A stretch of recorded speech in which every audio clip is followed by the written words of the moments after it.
पिंपरी चिंचवडमध्ये भाषणादरम्यान एका कार्यकर्त्यानं अजित पवारांना लव्ह यू म्हटल्यानंतर आधी घड्याळाचं बटन दाब आणि नंतर लव्ह यू घरी जाऊन बायकोला म्हण अशी प्रतिक्रिया अजित पवारांनी दिली।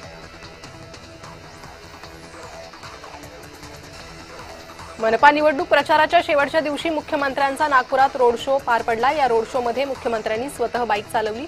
मध्य नागपूर विधानसभा मतदारसंघात मुख्यमंत्री देवेंद्र फडणवीसांचा रोड शो आयोजित करण्यात आला होता। अजित पवारांनी चंदननगर येथील सभेत भाजप उमेदवारांवर निशाणा साधलाय। मी माझ्या काकाचा पुतण्या आहे, तुझ्या बापापेक्षा माझा काका लय मोठा आहे असं वक्तव्य अजित पवारांनी केलं।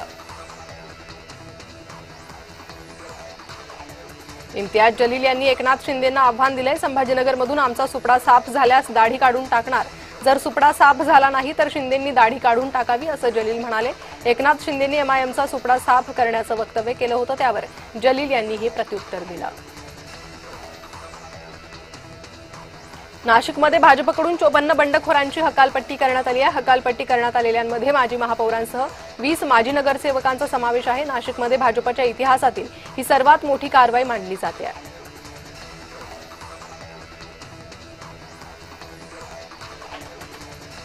आम्ही अमरावतीचा महापौर दलित बौद्ध होऊ देऊ, मात्र मुस्लिम महापौर होऊ देणार नाही। बटेंगे तो कटेंगे, एक रहेंगे तो सेफ रहेंगे असा टोला ओवेसींना अनिल बोंडे यांनी लगावला। त्यांनी आम्हाला आय लव्ह यू म्हटलं, आम्ही त्यांना सेम टू यू म्हटलं। विरोधक त्यांची माणसे सांभाळू शकले नाही। उमेदवारांच्या बिनविरोध निवडीवरून झालेल्या आरोपांवर मंत्री गुलाबराव पाटलांनी विरोधकांना प्रत्युत्तर दिलं। नितेश राणेंनी अमरावतीत ओवेसींवर घणाघात केलाय। हिरव्या सापाला मतदानातून ठेचा, यांना मुसलमान राष्ट्र बनवायचंय, हिंदूंनी जागृत राहायला पाहिजे, हे हिंदूंचं राष्ट्र आहे, हिंदूंचं हित आधी जपलं पाहिजे असं वक्तव्य नितेश राणेंनी केलंय।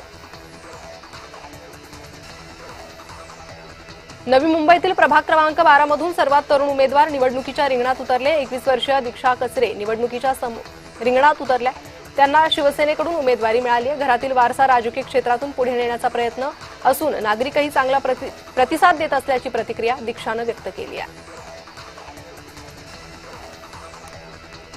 अहिल्यानगर महानगरपालिका निवडणूक प्रचाराचा आज शेवटचा दिवस असून सर्वच पक्षांनी ताकद पणाला लावली आहे। भाजप राष्ट्रवादी युतीच्या उमेदवारांच्या प्रचारार्थ माजी खासदार सुजय विखे आणि आमदार संग्राम जगताप यांनी शहरात झंझावाती प्रचार सुरू केला। यावेळी सुजय विखे यांनी केंद्र आणि राज्याच्या निधीतून शहराचा विकास साधण्यासाठी महापालिकेत युतीचीच सत्ता येईल असा विश्वास व्यक्त केला।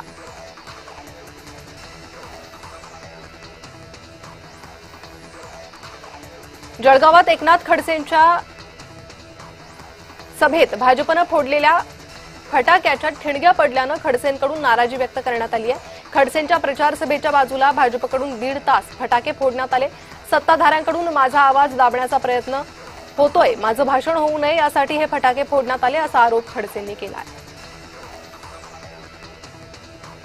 डोंबिवली पश्चिम प्रभाग क्रमांक 23 मध्ये भाजपचे माजी नगरसेवक शैलेश धात्रक, मनीषा धात्रक यांना भाजपनं उमेदवारी नाकारल्यानंतर त्यांनी मनसेमधून उमेदवारी स्वीकारली आहे। त्यांच्या प्रचाराला नागरिकांचा उत्स्फूर्त प्रतिसाद पाहायला मिळतोय। शैलेश धात्रक यांची पत्नी आणि मुलगी असे तिघेही ह्या पॅनलमध्ये उभे आहेत।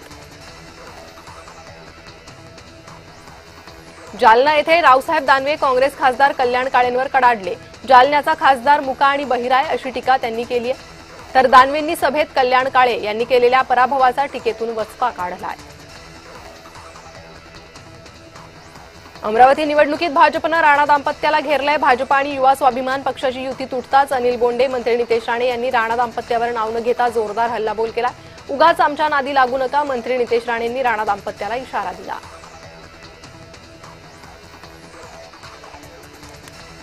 अहिल्यानगर येथे शिवसेनेचे उमेदवार अनिल शिंदे यांच्या निवासस्थानी पोलीस आणि निवडणूक आयोगाच्या पथकानं धाड टाकली। यातच त्यांना धक्का बसला आणि त्यांची प्रकृती बिघडल्याचा आरोप करण्यात येतोय। अनिल शिंदे यांची प्रकृती चिंताजनक असून त्यांच्यावर उपचार सुरू असल्याचं कळतंय।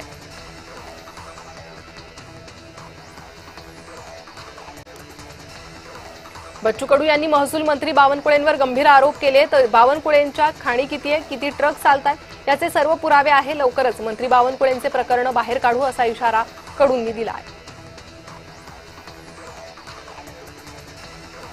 धारावीत एकनाथ शिंदेंचा ताफा अडवण्याचा प्रयत्न करण्यात आला। एकनाथ शिंदेंचा धारावीत रोड शो होता, त्यावेळी शिंदेंचा ताफा अडवला। आचारसंहिता फक्त विरोधकांनाच का, सत्ताधाऱ्यांना नाही का? राष्ट्रवादीच्या कार्यकर्त्यांनी हा जाब विचारला।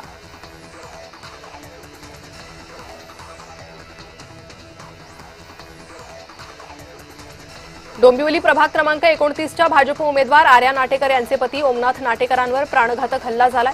2 दिवसांपूर्वी येथे मतदारांना पैसे वाटण्यावरून शिवसेना भाजपमध्ये जोरदार राडा झाला होता। सोमवारी मध्यरात्री पुन्हा तसाच प्रकार उघडकीस आल्यानं पुन्हा 2 गटात हाणामारी झाली। या प्रकरणी गुन्हा दाखल करण्यात आला आहे।